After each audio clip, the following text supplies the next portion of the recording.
ಎಲ್ಲರಿಗೂ ನಮಸ್ಕಾರ. ಬೇತಾಳ ತನ್ನ ಕೊನೆಯ ಕಥೆಯನ್ನು ವಿಕ್ರಮಾದಿತ್ಯ ರಾಜನಿಗೆ ಹೇಳ್ತಾ ಇರ್ತೈತಿ. ಹಿಂದೆ ನರಸಿಂಗಪುರ ಅನ್ನುವಂಥ ಒಂದು ರಾಜ್ಯವನ್ನು ರಾಜ ಆಳ್ತಾ ಇರ್ತಾನೆ. ಅವನಿಗೆ ಒಬ್ಬ ಮಗ ಇರ್ತಾನೆ.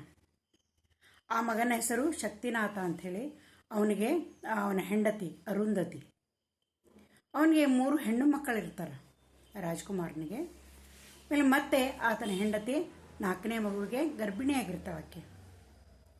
ಆವಾಗ ಏನಾಗ್ತೈತಿ ಅಂದ್ರೆ 6 ಮನೆಯೊಳಗೆ ಒಬ್ಬ ದಾಸಿ 2 ಜೋಡಿ ನಾಗರ ಹಾವುಗಳನ್ನು ಸಾಕಿರ್ತಾಳೆ.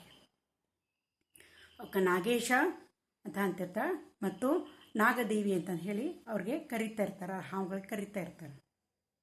ಅವು ಇಚ್ಛಾಧಾರಿ ನಾಗಗಳು. ಬೇಕಾದವಾಗ ಮನುಷ್ಯರ ರೂಪವನ್ನು ಪಡೆಯುವಂಥ ನಾಗಗಳಿದ್ದು ಇರ್ತಾವೆ. ಒಂದು ಸಲ ಏನಾಕೈತಿ ಅಂದ್ರೆ ರಾಜ್ಕುಮಾರ ಬೇಟೆಗಾಗಿ ಹೋಗಿರ್ತಾನೆ. ಶಕ್ತಿನಾಥ ಬೇಟೆಗಾಗಿ ಹೋಗಿರ್ತಾನೆ. ಅಲ್ಲಿ ಏನತ್ತ ಬೇಟೆ ಆಡ್ತಾ ಆಡ್ತಾ ಒಂದು ಹರಿಣಿಯನ್ನು, ಒಂದು ಜಿಂಕೆಯನ್ನು ಬೆನ್ನು ಹತ್ತಿ ಆತ ಹೋಗ್ತಾನೆ. ಅದು ಭಾಳ ತಪ್ಪಿಸ್ಕೊಳ್ತಾ ಇರ್ತೈತಿ. ಅದರಿಂದ ಬೆನ್ನು ಹತ್ತುತ್ತಾನವ. ಆ ಹೊತ್ತಿನಲ್ಲಿ ಈ ನಾಗೇಶ ಮತ್ತು ನಾಗದೇವಿ ಇಬ್ಬರು ಏನಂತಂದ್ರೆ ಮನುಷ್ಯ ರೂಪವನ್ನು ತಾಳಿ ಅಲ್ಲಿ ಹಾಡು ಹಾಡ್ತಾ ನೃತ್ಯ ಮಾಡ್ತಾ ಇರ್ತಾರೆ ಅವರು ಆ ವನದೊಳಗೆ. ಅವಾಗ ಇವ ಆ ಜಿಂಕೆಗೆ ಗುರಿ ಇಟ್ಟಿರ್ತಾನ. ಅದೇನಾಕೈತೆ ಅಂತಂದ್ರೆ ಆ ಗುರಿ ತಪ್ಪಿ ಈ ನಾಗೇಶನಿಗೆ ಬಾಣ ಇದ್ದು ಚುಚ್ಚಿ ಬಿಡ್ತೈತಿ. ಬಾಣ ಚುಚ್ಚಿದ ಕೂಡ ಆ ನಾಗೇಶದ ಸತ್ತು ಬಿಡ್ತಾನ. ಆಗ ಈ ನಾಗದೇವಿ ಬಹಳ ಸಿಟ್ಟು ಬರ್ತೈತಿ. ಅವನು ನೋಡ್ತಾಳ. ಅವಳ ಕಣ್ಣಿನಲ್ಲಿ ಈ ಒಂದು ಏಕನಾಥನ ಬಿಂಬ ಇದ್ದದ್ದು ಕಾಣಿಸ್ತೈತಿ. ಶಕ್ತಿನಾಥನ ಬಿಂಬ ಇದ್ದದ್ದು ಕಾಣಿಸ್ತೈತಿ. ಅವನೇ ಇವನ ನನ್ನ ಪತಿಯನ್ನು ಕೊಂದ ಅಂತಂದು ಹೇಳಿ ಭಾಳ ದುಃಖಿತಳಾಗ್ತಾಳಕ್ಕೆ. ಆ ನಂತರ ಆತ ಹುಡ್ಕೊಂತ ಬರ್ತಾನ. ಆಮೇಲೆ ಆ ಜಿಂಕೆ ಸಿಗುವುದೇ ಇಲ್ಲ. ಆಮೇಲೆ ಅವ್ನು ನೋಡ್ತಾನ, ಆ ನಾಗ ಸತ್ತು ಬಿದ್ದುದನ್ನು ನೋಡ್ತಾನ. ಅವ್ನು ಭಾಳ ಕೆಟ್ಟ ಅನ್ನಿಸ್ತೈತಿ. ಆಗ ಆಕೆ ಏನಂತಂದ್ರೆ ಆ ತನ್ನ ಪತಿಯನ್ನು ಆಕೆ ಚಿತೆಗಳು ಮಾಡಿ ಅದನ್ನು ಸುಟ್ಟು ಹಾಕ್ತಾಳ. ನಾಗಿಣಿ ಸುಟ್ಟು ಹಾಕಿ ಆಕೆ ಅರಮನೆಗೆ ಬರ್ತಾಳ. ಆಗ ಈ ರಾಜ್ಕುಮಾರನು ಬರ್ತಾನೆ. ಶಕ್ತಿನಾಥ ಬಂದು ತನ್ನ ತಂದೆಗೆ ಎಲ್ಲ ವಿವರವನ್ನು ಹೇಳ್ತಾನೆ. ನನ್ನಿಂದ ಬಹಳ ತಪ್ಪಾಯ್ತು, ಇವತ್ತು ಅಪರಾಧ ಆಯ್ತು. ನಾನು ಬಿಟ್ಟಂಥ ಬಾಣ ಅದೇನಂತ ತಪ್ಪಾಗಿ ಆ ನಾಗದೇವನಿಗೆ ಅದು ಚುಚ್ಚಿತ್ತು, ಆ ಮರಣವನ್ನು ಹೊಂದಿದ ಅಂತ ಹೇಳಿ ಅನ್ನುವಂಥ ಸತ್ಯವನ್ನು ಅಂತ ಹೇಳ್ತಾನೆ.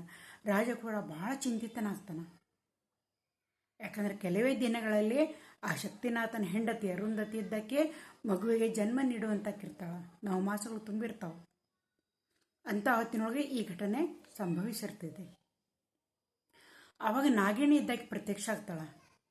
ನಾಗದೇವಿ ಪ್ರತ್ಯಕ್ಷ ಆಗಿ ಆ ಮಹಾರಾಜನಿಗೆ ಕೇಳ್ತಾಳ, ಮಹಾರಾಜ, ನಿನ್ನ ಮಗನಿಂದ ಅಚಾತುರ್ಯ ನಡೆದೈತಿ. ನನ್ನ ಗಂಡನ ಪ್ರಾಣವನ್ನು ಅವನು ತೆಗೆದಾನ. ನಮ್ಮ ಪರಂಪರೆಗೆ ಅನುಗುಣವಾಗಿ ಆತನ ಮೇಲೆ ನಾನು ಸೇಡು ತೀರಿಸಿಕೊಳ್ಳಲೇಬೇಕು. ಆತನನ್ನು ನಾ ಕಚ್ಚಿ ಸಾಯಿಸಲೇಬೇಕು. ನೀನು ಆಜ್ಞೆಯನ್ನು ಕೊಡು ಅಂತಂದು ಹೇಳಿ ಕೇಳ್ತಾಳ. ಆ ಮಹಾರಾಜನಿಗೆ ದಿಕ್ಕ ತೋಚೋದಿಲ್ಲ. ಆತ ಹೇಳ್ತಾನ, ನನ್ನ ರಾಜ್ಯದೊಳಗೆ ನ್ಯಾಯ ಎಲ್ಲರಿಗೂ ಒಂದ. ನನ್ನ ಮಗ ಬಿಟ್ಟಂಥ ಬಾಣ ಏನೋ ತಪ್ಪಾಗಿ ಏನಂತಂದ್ರೆ ನಿನ್ನ ಗಂಡನನ್ನು ಕೊಂದೈತಿ. ನೋಡು, ಸಾಧ್ಯ ಆತ ಅಂತಂದ್ರೆ ಇನ್ನು ನನ್ನ ಮಗನನ್ನು ಕ್ಷಮೆ ಮಾಡ್ತೇನೋ ಅಂತಂದು ಹೇಳಿ ಆತ ಕಳಕಳಿಯಿಂದ ಕೇಳ್ಕೊತಾನ. ಅದಕ್ಕೆ ಒಪ್ಪೋದಿಲ್ಲ. ಇಲ್ಲ ಮಹಾರಾಜ, ನಮ್ಮ ಪರಂಪರೆ ಐತಿ. ಯಾರಾದರೂ ನಾಗನನ್ನು ಸಾಯಿಸಿದ್ರೆ ಅವರ ಪತ್ನಿಯರು ಸೇಡನ್ನು ತೀರಿಸಿಕೊಳ್ಳಲೇಬೇಕು ಅನ್ನುವಂಥದ್ದು ನಮ್ಮ ಪರಂಪರೆ ಐತಿ. ನಾನು ನಿನ್ನ ಮಗನನ್ನು ನಕಚ್ಚಿ ಸಾಯಿಸಲೇಬೇಕು ಅಂತಂದು ಹೇಳಿ ಹಠ ಹಿಡಿತಾಳೆ. ಆವಾಗ ಮಹಾರಾಜ ಹೇಳ್ತಾನ, ಆಯಿತು, ಇನ್ನು ಕೆಲವೇ ದಿನಗಳಲ್ಲಿ ನನ್ನ ಸೊಸೆ ಆಕಿಗೆ ಪ್ರಸವವಾಗೋದೈತಿ. ಆಕಿ 3 ಜನ ಅವನಿಗೆ ಹೆಣ್ಣು ಮಕ್ಕಳದಾರ. ಈ ಸಲ ಗಂಡು ಮಗು ಆಕೈತಿ ಅಂತೇಳಿ ಎಲ್ಲ ಜ್ಯೋತಿಷಿಗಳೂ ಹೇಳ್ಯಾರ. ಮಗು ಹುಟ್ಟಿದ ನಂತರ ಆತ ಕಣ್ತುಂಬ ಆ ಮಗನ ಮುಖವನ್ನು ನೋಡಿದ ಮೇಲೆ ನೀನು ಅವನನ್ನು ಕಚ್ಚು ಅಂತ ಹೇಳಿ ಆತ ಏನಂತ ಬಹಳ ದುಃಖಿತನಾಗಿ ಆಕೆಗೆ ಬೇಡ್ಕೊತಾನ. ಆಯಿತು ಅಂತಾಳಕ್ಕೆ, ಅಲ್ಲಿವರೆಗೆ ನಾನು ಕಾಯ್ತೇನೆ ಅಂತಂದು ಹೇಳ್ತಾಳೆ. ಆವಾಗ ಈ ಒಂದು ಯುವರಾಜನ ಮಡದಿ ಏನಿರ್ತಾಳಲ್ಲ, ಆಕೆ ಭಾಳ ದಿಕ್ಕ ತೋಚೋದಿಲ್ಲ. ಆಕೆ ಹೇಳ್ತಾಳ, ನನ್ನ ತವ್ರ ಮನೆಗೆ ಹೋಗು, ನೀನು ಹೆಂಗಾದ್ರು ಮುಚ್ಚಿಟ್ಟು ನೀನು ತಪ್ಪಿಸ್ಕೋ. ನಾಗ ಕಚ್ಚೋದನ್ನು ನಾನು ತಡೆಯೋನು ಅಂತಂದು ಹೇಳಿ ಪರಪರಿಯಾಗಿ ಅವನಿಗೆ ಹೇಳ್ತಾಳೆ. ತನ್ನ ಅಣ್ಣನಿಗೂ ಕರೆ ಕಳಿಸ್ತಾಳೆ, ಇವರನ್ನು ಕರೆದುಕೊಂಡು ಹೋಗು ಅಂತ ಹೇಳಿ. ಆದರೆ ಆ ಶಕ್ತಿನಾಥ ಒಪ್ಪೋದಿಲ್ಲ. ಇಲ್ಲ, ನಾನು ಹೇಡಿಯಂತೆ ಹೋಗೋದಿಲ್ಲ. ನನ್ನಿಂದ ತಿಳಿದೇನೇನೋ ಅಪರಾಧ ಆಗೈತಿ. ನನ್ನ ತಂದೆಗೆ ನಾನು ಅವಮಾನವನ್ನು ಮಾಡೋದಿಲ್ಲ. ಯಾವಾಗಾದರೂ ಒಂದು ದಿನ ಮರಣ ಬರೋದು, ನಾನು ಆಕೆ ಏನು ನಿರ್ಧಾರ ತಗೊಳ್ಳಿ ಅಂತಂದು ಹೇಳಿ ಅಂತಾನೆ. ಮುಂದೆ ಕೆಲವೇ ದಿನಗಳಲ್ಲಿ ಅವಳಿಗೆ ಏನಂತಂದ್ರೆ ಗಂಡು ಮಗು ಹುಡ್ತಿದೆ. ಆ ಮಗುವಿಗೆ ಹೆಸರಿಡ್ತಿರ್ತಾರೆ ಎಲ್ಲ. ಅಲ್ಲಿ ಏನಂತಂದ್ರೆ ಹೋಮಕುಂಡವನ್ನು ಮಾಡಿರ್ತಾರೆ. ಆ ಮಗುವಿಗೆ ಹೆಸರಿಡುವಂಥ ಒಂದು ಕಾರ್ಯಕ್ರಮ ನಡೀತಾ ಇರ್ತೈತಿ. ಆ ಹೊತ್ತಿಗೆ ಈ ನಾಗಿಣಿ ಇದ್ದಾಕೆ ಅರಮನೆಯಲ್ಲಿ ಅಡ್ಡಾಡ್ತಿರ್ತಾಳೆ. ಆಕೆ ಯಾವಾಗ್ಲೂ ಆಕೆ ಇಲ್ಲಿ ಬರ್ತಾ ಇರ್ತಾಳೆ. ಅವಾಗ ಏನಕ್ಕೈತಿ ಅಂದ್ರೆ ಅಕ್ಕಿಗೆ 3 ಸಣ್ಣ ಸಣ್ಣ ಮರಿಗಳು ಇರ್ತಾವೆ. ನಾಗದೇವಿಗೆ 3 ಮರಿಗಳು ಇರ್ತಾವೆ. ಈ 3 ಜನ ರಾಜ್ಕುಮಾರನ ಮಕ್ಕಳು, 3 ಹೆಣ್ಣು ಮಕ್ಕಳು ಸಣ್ಣ ಸಣ್ಣವರಿರ್ತಾರೆ. ಅವ್ರೇನಂತಂದ್ರೆ ಆ ಮರಿಗಳ ಜೊತೆಗೆ ಭಾಳ ಪ್ರೀತಿಯಿಂದ ಆಟ ಆಡ್ತಿರ್ತಾರೆ ಅವರು. ಆಮೇಲೆ ಆ ಮರಿಗಳನ್ನು ತಗೊಂಡು ಹಾಲಿನಲ್ಲಿ ಬಟ್ಟಲಿನಲ್ಲಿ ಹಾಲನ್ನು ತಗೊಂಡು ಆ ಮರಿಗಳಿಗೆ ಕುಡಿಸ್ತಾ ಇರ್ತಾರೆ. ಅದನ್ನು ಆಕಿ ನೋಡ್ತಾಳ. ನೋಡಿ ಆಕಿ ಚಿಂತಿತಳಾಗ್ತಾಳ. ಕೆಲವೇ ಕ್ಷಣಗಳಲ್ಲಿ ಇವರ ತಂದೆಯನ್ನು ನಾನು ಕಚ್ಚಿ ಸಾಯಿಸಾಕಿದ್ದೀನಿ.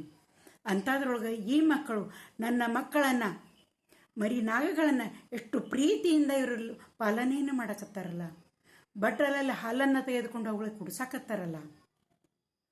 ಈ ಮಕ್ಕಳಿಂದ ನಾನು ತಂದೆಯ ಪ್ರೀತಿಯನ್ನು ಹೆಂಗೆ ಕಸ್ಕೊಳ್ಳಿ ಅಂತಂದು ಹೇಳಿ ಆಕೆ ಚಿಂತಿತಳಾಗ್ತಾಳೆ. ಆಮೇಲೆ ಏನಾಗ್ತೈತಿ ಅಂತಂದ್ರೆ ಆ ಹೋಮ ನಡೀತಾ ಇರ್ತೈತಿ. ಆ ನಂತರ ವಿಧಿವಿಧಾನಗಳೆಲ್ಲ ಮುಗಿದ ಮೇಲೆ ಆ ಹೋಮದ ಹತ್ತಿರ ಈ ನಾಗದೇವತೆ ಮತ್ತೆ ಪ್ರತ್ಯಕ್ಷಳಾಗ್ತಾಳೆ.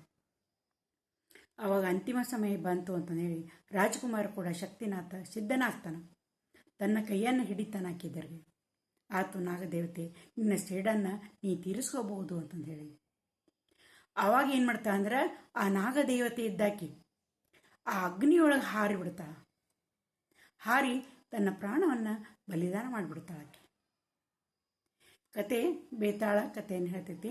ಆಮೇಲೆ ಕೇಳ್ತೈತಿ, ಹೇಳು ಮಹಾರಾಜ, ತನ್ನ ಪತಿಯನ್ನು ಸಾಯಿಸಿದಂಥ ರಾಜ್ಕುಮಾರನನ್ನು ಕಚ್ಚಿ ಸಾಯಿಸಲೇಬೇಕು ಅನ್ನುವಂತಹ ಒಂದು ಶಪಥವನ್ನು ಮಾಡಿದಂಥ ನಾಗಿಣಿ ಕೊನೆಗೆ ಯಾಕೆ ಅಗ್ನಿ ಪ್ರವೇಶವನ್ನು ಮಾಡಿದ್ಲು?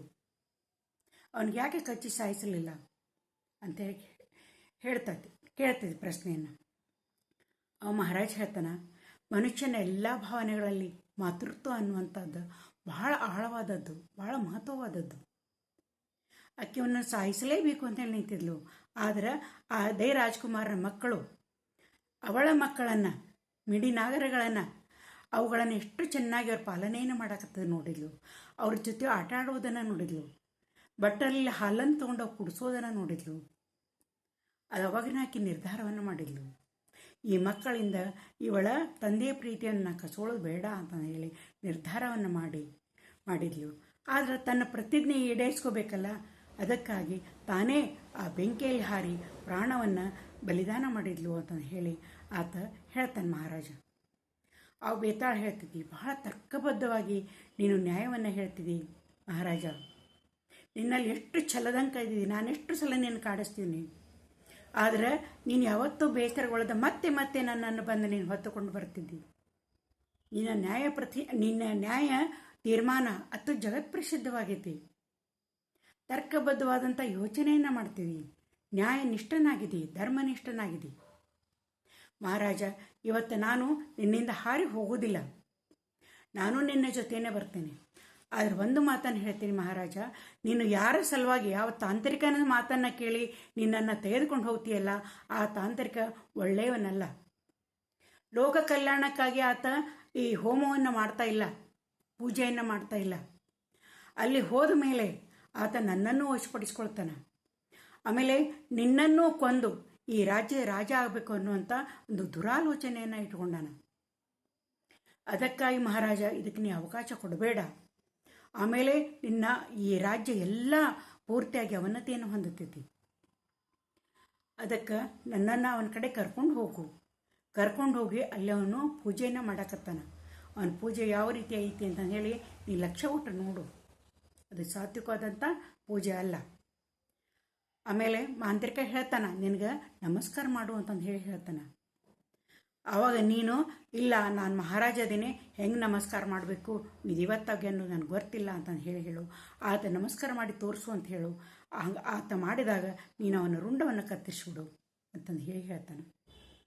ಅದರಂತೆ ಈ ಮಾತನ್ನು ಕೇಳಿದಂಥ ವಿಕ್ರಮಾದಿತ್ಯ ಆ ಬೇತಾಳವನ್ನು ಕರೆದುಕೊಂಡು ಆ ತಾಂತ್ರಿಕನ ಕಡೆ ಹೋಗ್ತಾನೆ. ಆತ ಹೋಮವನ್ನು ಮಾಡ್ತಿರ್ತಾನೆ. ಈ ವಿಕ್ರಮಾದಿತ್ಯ ಬೇತಾಳವನ್ನು ತೊಗೊಂಡು ಬಂದದ್ದು ನೋಡಿ ಭಾಳ ಸಂತೋಷವಾಗ್ತೈತಿ. ಅಟ್ಟಹಾಸದಿಂದ ನಗ್ತಾನ.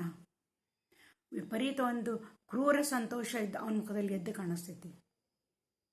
ಆ ಹೊತ್ತಿನೊಳಗೆ ಆತ ಹೇಳ್ತಾನೆ ಮಹಾರಾಜನಿಗೆ, ಭಾಳ ಒಳ್ಳೆಯ ಕೆಲಸವನ್ನು ಮಾಡಿದೆ ಮಹಾರಾಜ, ನೀನು ಭಾಳ ಒಳ್ಳೇದಾಕೈತಿ. ನಾನು ಒಂದು ದೊಡ್ಡ ಪೂಜೆಯನ್ನು ಮಾಡೀನಿ. ನೀನು ಇದಕ್ಕೆ ಪ್ರದಕ್ಷಿಣೆಯನ್ನು ಹಾಕಿ ನೀನು ಸಾಷ್ಟಾಂಗ ನಮಸ್ಕಾರವನ್ನು ಮಾಡು ಅಂತ ಹೇಳ್ತಾನೆ. ಆವಾಗ ಅವನು ಬೇತಾಳ ನೆನಪಾಗ್ತೈತಿ ವಿಕ್ರಮಾದಿತ್ಯನಿಗೆ. ಅವನಿಗೂ ಅದೆಲ್ಲ ಪೂಜೆ ನೋಡಿ ಅಸಹಜ ಅನ್ನಿಸ್ತೈತಿ. ಇದು ಸಾತ್ವಿಕರು ಮಾಡುವಂಥ ಪೂಜೆ ಅಲ್ಲ ಅಂತೇಳಿ ಅವ್ನು ಗುರ್ತಾಕೈತಿ. ಆ ನಂತರ ಆತ ಬೇತಾಳ ಹೇಳಿದಂತೆ ಹೇಳ್ತಾನೆ, ಇಲ್ಲ ನಾನು ಹೆಂಗೆ ವಿಧಿವತ್ತಾಗಿ ನಮಸ್ಕಾರ ಮಾಡೋದು ಗೊತ್ತಿಲ್ಲ, ನೀವು ಮಾಡಿ ತೋರಿಸು ಅಂತ ಹೇಳಿದ ಕೂಡಲೇ ಆವಾಗ ಆ ತಾಂತ್ರಿಕ ಇದ್ದವ ಸಾಷ್ಟಾಂಗ ನಮಸ್ಕಾರವನ್ನು ಮಾಡ್ತಾನೆ. ಮಾಡಿರ್ತಿರುವಂಥ ಹೊತ್ತಿನೊಳಗೆ ವಿಕ್ರಮಾದಿತ್ಯ ತನ್ನ ಖಡ್ಗದಿಂದ ಅವನ ರುಂಡವನ್ನು ಕಡಿತಾನೆ. ಕಡಿದ ಕೂಡಲೇ ಏನಂತಂದ್ರೆ ಆವಾಗ ಬೇತಾಳ ಇದ್ದದ್ದು ಹೇಳ್ತೈತಿ, ಮಹಾರಾಜ ನನ್ನಲ್ಲಿಯೂ ಅನೇಕ ವಿಶೇಷ ಶಕ್ತಿಗಳದಾವು, ಅದಕ್ಕಾಗಿ ಈ ಮಾಂತ್ರಿಕ ನನ್ನನ್ನು ತನ್ನ ವಶ ಮಾಡ್ಕೋಬೇಕು ಅಂಥೇಳಿ ಬಹಳ ಪ್ರಯತ್ನ ಮಾಡಾಕತ್ತಿದ್ದ. ನೀವು ನನ್ನ ಕೊಂದು ಇನ್ನು ನಾನು ನಿನ್ನ ಸೇವಕ ಆಗ್ತೇನೆ. ನಿನ್ನ ಮೇಲೆ ನೀನು ಯಾವಾಗ ನನ್ನನ್ನು ನೆನೆಸ್ತಿಯಲ್ಲ ಕ್ಷಣ ಮಾತ್ರದಲ್ಲಿ ನಾನು ಹಾಜರಾಗ್ತೇನೆ. ನಿನಗೇನೇ ವಿಪತ್ತುಗಳು ಬರಲಿ, ಏನೇ ಒಂದು ಕಷ್ಟಗಳು ಬರಲಿ, ನನ್ನನ್ನು ನೀನು ನೆನಪು ಮಾಡಿಕೊ, ನಿನ್ನ ಕಷ್ಟಗಳನ್ನು ನಿವಾರಣೆ ಮಾಡ್ತೀನಿ ನಾನು ಅಂತಂದು ಹೇಳಿ ಬೇತಾಳ ಆತನಿಗೆ ಮಾತು ಕೊಡ್ತೈತಿ. ಮಾತು ಕೊಟ್ಟ ಮೇಲೆ ವಿಕ್ರಮಾದಿತ್ಯ ತನ್ನ ಅರಮನೆಗೆ ಹೋಗಬೇಕು ಅನ್ನುವಂಥ ಇಚ್ಛೆಯನ್ನು ವ್ಯಕ್ತಪಡಿಸ್ತಾನೆ. ಆಮೇಲೆ ಬೇತಾಳ ಹೇಳ್ತೈತಿ, ನೀ ಕಣ್ಣು ಮುಚ್ಚು, ಕ್ಷಣ ಮಾತ್ರದೊಳಗೆ ನೀ ಅರಮನೆಯೊಳಗೆ ಇರ್ತಿ ಅಂತ ಹೇಳ್ತೈತಿ. ಅದರಂತೆ ಮರುಕ್ಷಣವೇ ವಿಕ್ರಮಾದಿತ್ಯ ತನ್ನ ಅರಮನೆಯಲ್ಲಿ ಇರ್ತಾನೆ. ಇಲ್ಲಿಗೆ ಈ ವಿಕ್ರಮಾದಿತ್ಯ ಬೇತಾಳ 25 ಕಥೆಗಳನ್ನು ವಿಕ್ರಮಾದಿತ್ಯನಿಗೆ ಹೇಳ್ತೈತಿ. ಈ ಕಥೆಗಳು ಪಂಚವಿಂಶತಿ ಕಥೆಗಳು ಅಂತಂದು ಹೇಳಿ ಪ್ರಸಿದ್ಧ ಆಗ್ಯಾವ. ಇಲ್ಲಿಗೆ ಈ ವಿಕ್ರಮಾದಿತ್ಯ ಮತ್ತು ಬೇತಾಳನ ಕಥೆಗಳು ಇಲ್ಲಿಗೆ ಮುಕ್ತಾಯ ಆಕ್ಕವು. ಇನ್ನು ಮುಂದೆ ಭೋಜರಾಜನ ಕಥೆಗಳು ಅಲ್ಲದೆ ಭೋಜರಾಜನಿಗೆ ವಿಕ್ರಮಾದಿತ್ಯನ ಸಿಂಹಾಸನದ 32 ಗೊಂಬೆಗಳು ಹೇಳಿರುವಂಥ ಕಥೆಗಳನ್ನು ಹೇಳುವಂಥ ಕಥಾಮಾಲಿಕೆಯನ್ನು ನಾನು ಪ್ರಾರಂಭ ಮಾಡ್ತೀನಿ. ಇನ್ನು ಮುಂದಿನ ಕಥೆಗಳು ಭೋಜರಾಜನ ಕಥೆಗಳಿಂದ ಪ್ರಾರಂಭಿಸ್ತೇನೆ.